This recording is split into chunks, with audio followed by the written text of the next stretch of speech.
Good morning. Welcome to Reiki Wednesday. I'm Jamie Lee of Animal Bonds. Again, I want to thank everyone for joining me this morning. If you're watching live, thank you for being up early and watching this. If you're watching the recorded version, please feel free to share this video as you go throughout the day. And if you are here live, please give me a like or put a comment down below so I know you're there, because a lot of times I don't see that until afterwards. Good morning, Michelle. Thank you for joining me. So the last couple of weeks, we have spoken about things that we can do to transform our life as human beings. And it has to do with our intention and our thoughts, and it's powerful. And today I want to talk about another aspect of that. And that is our animal being friends. You know, animal beings have shared a spiritual wisdom with human beings since time has been recorded. And if you look back in history, animals are associated with spiritual practices, shamanism, indigenous people, gods and goddesses. So they've always been in the spiritual realm as far as the human beings are concerned. There is a book, and it is Animal Grace by Mary Lou Radner. And she states that she believes we do not work in our spiritual life alone. In fact, it is through service, compassion, and awareness that we develop our spiritual life. Service, compassion, and awareness. And it's the animals that can help show us how to do that. So what does that really mean? Well, for me, I spend quiet time in Source. I have to spend quiet time in Source. And I do that either by meditating, yes, sometimes sitting on the meditation cushion, sometimes being out in the garden, but making that connection, refilling my soul. But then there's another segment to that sometimes we don't think about, and that is our actions. Putting our spiritual practice into action. And how do we do that? We demonstrate it by our everyday actions. How we treat our family, how we treat our friends, how we treat the people we run into in the community. What kind of community volunteer activities are we involved in? All of our actions demonstrate our spiritual practice in action. And that's pretty powerful. You know, my mornings, as a lot of you know, begin very early. 4:30 in the morning I'm up. And the first thing I have to do is feed my companion animals.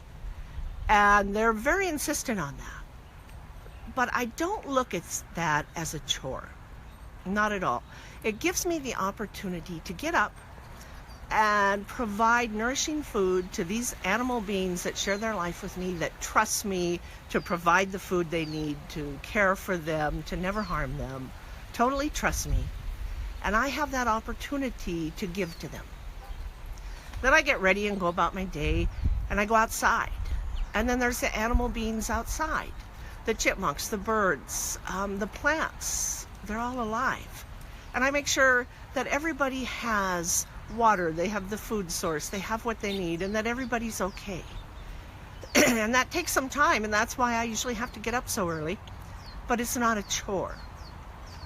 It's actually an opportunity to express my spiritual gratitude and joy for just being a part of life on this planet. Oh, thank you. Good morning, Chris. Thank you for joining me.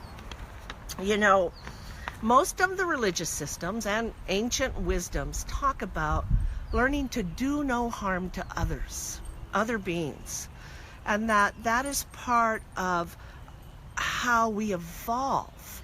We become a more involved being by not harming others. So, do we really, really understand that as humans? Do we think about, as a human being, when we see something or do something, do we think about how our actions make the animal beings feel? So when we're applying makeup or other products, we feel safe because we know that they're safe to use. But do we think about the animal beings that were used in testing of that and how they feel? Or even moments like at the Olympics when they used to release the doves. And oh my gosh, how beautiful that was for us as people. We saw that. It was moving. It was emotional. And there was this symbol of love and freedom going up.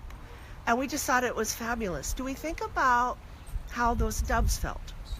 Remember, they were probably kept in tiny little cages for who knows how long, maybe days, waiting for that moment. And even though they're trained to fly up and return, what got them out of that cage? Was it a loud noise? Was it fear? Maybe those moments where we were in awe and we thought it was so beautiful and inspiring was a moment of terror for those doves. I don't know if it was. I'm just saying, do we ever think of that? And maybe it's time we do. You know, in fact, the more we learn about animals, and if you live with animals, you don't need scientific studies to know this, but we're human beings and we like science.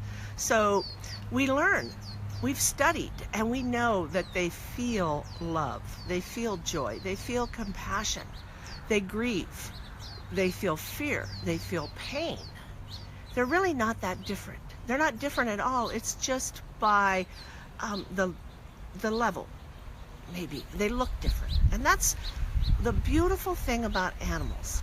They have this spiritual wisdom they can share with us. And we can learn that compassion is not something we learn to do for people, other beings that look like us, that talk like us, that think like us. No. It's something we offer because we see someone, an animal being, a plant, something, and we recognize the divine life force that flows inside it. That's compassion. Not the fact that we can only be compassionate to those we understand, those that look like us, those that think like us. No. It's to recognize that we are part of this web of life, and we have a moral responsibility. A moral responsibility as part of the web of life, to recognize all beings as the divine life force that they are. And I think that is absolutely beautiful.